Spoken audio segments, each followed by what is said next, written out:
Parce qu'il est essentiel d'être conseillé, CGECO accompagne votre entreprise de sa création à sa transmission.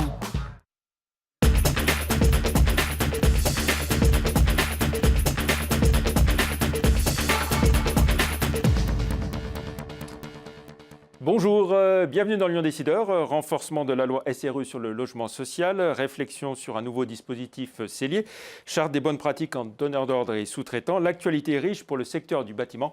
On en parle avec notre invité aujourd'hui, Jacques Chany, le président de la Fédération française du bâtiment Rhône-Alpes.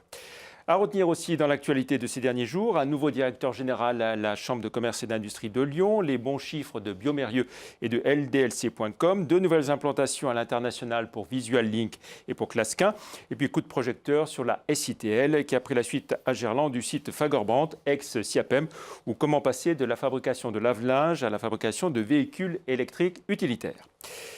Depuis lundi, le tout nouveau directeur général de la CCI de Lyon est en place. Alain Fauveau, 48 ans, a pris la suite de Bernard Sinou, parti à la Fondation pour l'Université de Lyon. Ingénieur ponts et chaussées, Alain Fauveau a commencé sa carrière au ministère de l'Équipement et des Transports avant de la poursuivre chez Dexia, Crédit Local de France, puis de passer dans l'univers des collectivités locales comme directeur général des services de la communauté d'agglomération de Nice et puis de celle de Versailles. Bon résultat semestriel pour Biomérieux qui affiche une croissance d'activité de 11,4% à 750 millions d'euros au 30 juin. Et côté résultat, le spécialiste du diagnostic in vitro enregistre une progression de 6,5% de son bénéfice net à 80 millions. Biomérieux renforce par ailleurs sa présence dans les pays émergents avec l'acquisition cet été de la société indienne RAS, spécialiste de la biologie moléculaire. Au total, Biomérieux maintient ses objectifs pour 2012 en dépit d'un environnement difficile. Bonne perspective aussi pour LDLC.com, numéro 1 des sites de e-commerce high-tech. Après un exercice record à 177 millions d'euros de chiffre d'affaires, l'entreprise lyonnaise qui s'appuie sur 7 sites internet, dont 4 sites marchands, veut se développer maintenant sur le créneau de la franchise, avec comme modèle la boutique lyonnaise située dans le 9e arrondissement, le Concept Store. LDLC vient d'autre part de signer un nouveau partenariat avec l'Asvel, dont elle sera le sponsor maillot cette année. L'agence spécialisée dans le digital Visual Link s'implante en Suisse, une entité située à Meyrin, dans le canton de Genève, et dirigée par un spécialiste de la vente à distance. Visual Link en profite pour lancer une nouvelle offre, la délégation e-commerce. Autre développement européen pour Clasquin cette fois-ci, qui rachète une entreprise à Barcelone. Intercargo, c'est son nom, pèse 11 millions d'euros de chiffre d'affaires avec 28 personnes. Clasquin est spécialisé, rappelons-le, dans l'ingénierie de transport aérien et maritime et dans la logistique overseas. C'était l'un des plus importants sites industriels lyonnais. La Siapem, connue via les marques Fagorbrandt, a complètement changé d'activité, passant de la fabrication de lave-linge aux véhicules utilitaires électriques. À la tête de cette entreprise, rebaptisée au passage SITL, un entrepreneur isérois bien décidé à sauver 400 emplois. Le reportage de Jean-Marc Roffa. Sur ce site historique de Gerland, qui a connu les belles années de Thomson puis de Brandt, on est en train de vivre depuis cet été une révolution industrielle puisque les ouvriers passent progressivement de la fabrication de machines à laver aux véhicules électriques juste derrière moi. On a construit un véhicule électrique, non pas avec un cahier des charges technique, mais avec un cahier des charges client. C'est-à-dire qu'on a d'abord orienté notre produit en fonction des desiderata de nos clients. Actuellement, les pièces du moteur électrique Brandt viennent d'Italie, mais cela pourrait changer puisque l'usine fait du haut de gamme. Maintenant, il n'est pas exclu qu'à moyen terme, on réintègre la fabrication et l'assemblage du moteur en France. Cette reconversion permet à l'entreprise de sauver l'emploi en gardant à peu près le même effectif d'un peu plus de 400 employés, avec bien entendu tout un cycle de formation. Ça fait 45 ans qu'on fait de la machine à laver. Mais là, la mécanique, c'est nouveau, donc c'est un peu difficile, mais c'est intéressant. On veut garder notre emploi et donc de repartir sur des nouvelles activités telles que le véhicule, c'est très important pour nous. L'objectif de l'entreprise est de vendre par an 3 à 5 000 véhicules utilitaires électriques. En attendant, la nouvelle chaîne de montage sera inaugurée ce mercredi. Le chiffre du jour à présent, 220 millions d'euros. C'est le montant du placement privé réussi en Allemagne par le groupe SEB. Un montant 2 fois plus élevé que la somme visée initialement. Les fonds levés accompagneront le développement du groupe. Jacques Chanu, bonjour. Bonjour. Vous êtes donc le président régional de la Fédération française du bâtiment. Vous avez été réélu au printemps pour un nouveau mandat de 3 ans. Vous êtes aussi le vice-président de la FFB à Paris, en charge de toutes les régions. Alors, vous venez de signer aujourd'hui une charte des, on va dire, des bonnes pratiques entre donneurs d'ordre et sous-traitants. Alors, est-ce qu'en période de crise où tout le monde tire un peu la langue, cette initiative ne relève-t-elle pas plus du vœu pieux, j'ai envie de dire ? Non, je ne crois pas. Je crois que c'est simplement, justement, dans les périodes difficiles, rappeler quelques pratiques, quelques bonnes pratiques qu'il est nécessaire de s'imposer entre nous, entre les grandes entreprises, leurs sous-traitants, entre les plus petites entreprises et les artisans, qui permettent de rappeler que chacun a évidemment des droits, mais aussi des devoirs, les uns vis-à-vis des autres.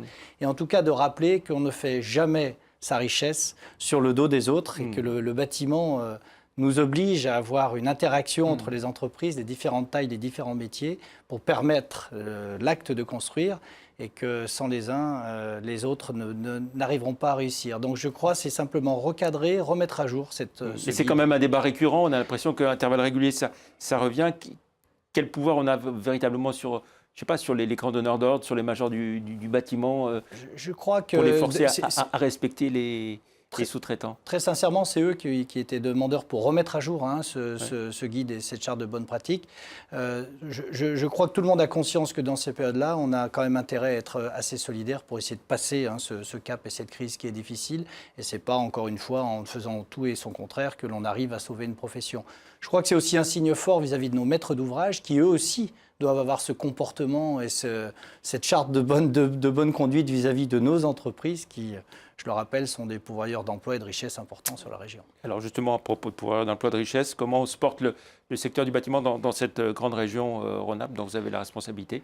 Alors Rhône-Alpes est une région pour l'instant assez privilégiée, quoi qu'on en pense, par rapport à d'autres régions de France. Alors évidemment, on a connu depuis 2008 des effets de la crise, comme les autres, malgré les plans de relance. On en avait parlé ensemble il y a quelques années. Notamment, nos entreprises ont beaucoup souffert en termes de rentabilité et de trésorerie. L'OLME, prix cassés. Donc depuis 3 ans, sincèrement, au niveau de la profitabilité de nos entreprises, nous sommes très inquiets et on commence déjà. On va dire qu'on s'en sortait parce que les volumes étaient là. Les volumes ont baissé, mais ont permis quand même le maintien d'un outil de production et le maintien des entreprises.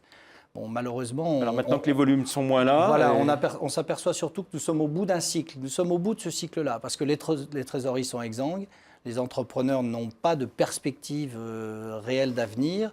On sent que les volumes sont en baisse, les carnets de commandes se réduisent. Donc là, il y a un sentiment d'inquiétude qui est réellement beaucoup plus fort que les chiffres bruts statistiques montrent aujourd'hui, en termes de défaillance d'entreprise ou de perte d'emploi. Donc on peut s'attendre à un automne compliqué pour beaucoup d'entreprises du secteur? On peut s'attendre à une année 2013 compliquée.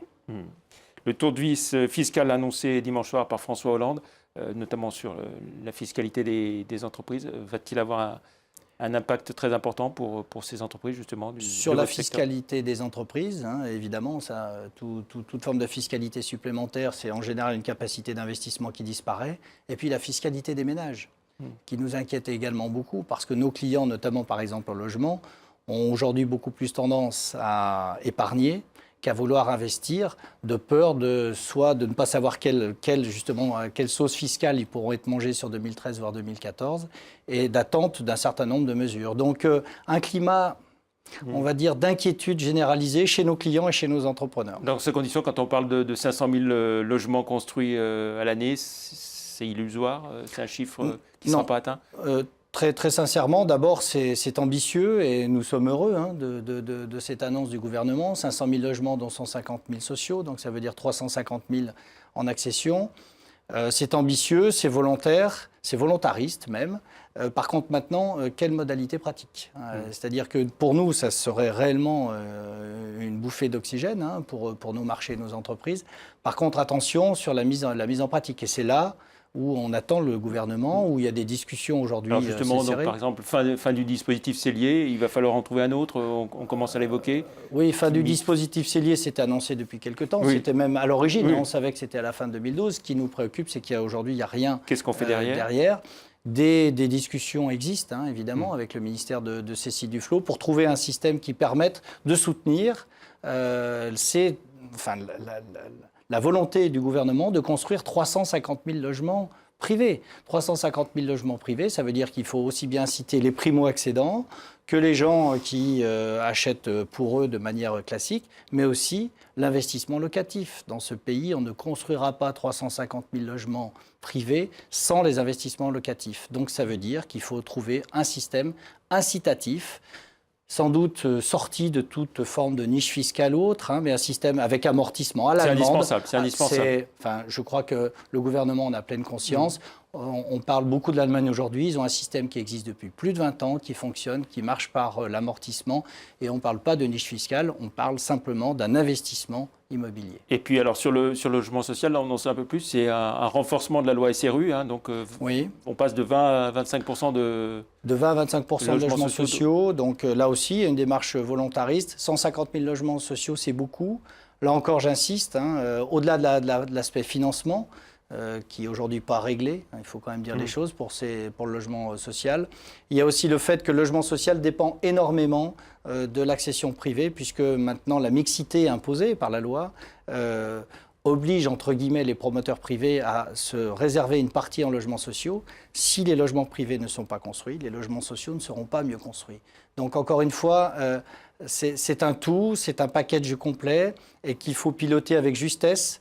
Mais cette fois-ci, il faut donner des mesures dans l'urgence et des mesures stables, pérennes et compréhensibles par nos clients. Et pour l'instant, on les attend encore. On les attend dans le projet de loi de finances 2013. Sur le logement social, on entend dire parfois, mais on voudrait bien en faire, mais on manque de foncier. Vrai, faux? Oui, vrai, on manque de foncier. Là aussi, les dernières mesures annoncées sont plutôt bonnes. On manque de foncier, on manque de fonds propres.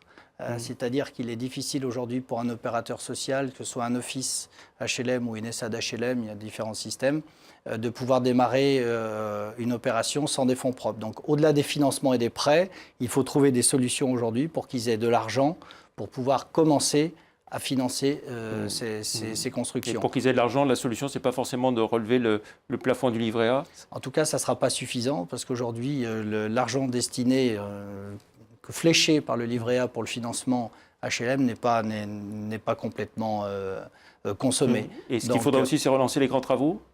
Alors là, c'est un autre débat. On a bien conscience que ce sont des investissements lourds. Par contre, nous sommes quand même dans une profession où l'effet de levier en termes de croissance, en termes de création et donc de redistribution de richesses nationales reste le meilleur. Le bâtiment, c'est une consommation locales, ce sont des entreprises locales avec une main-d'œuvre importante. Donc une industrie de main-d'œuvre localisée en France et qui a la capacité aujourd'hui de réagir immédiatement pour justement créer cette richesse, c'est un outil incroyable. Merci beaucoup Jacques Chanu. On se retrouve la semaine prochaine pour un autre Lyon Décideur mercredi. Merci, au revoir.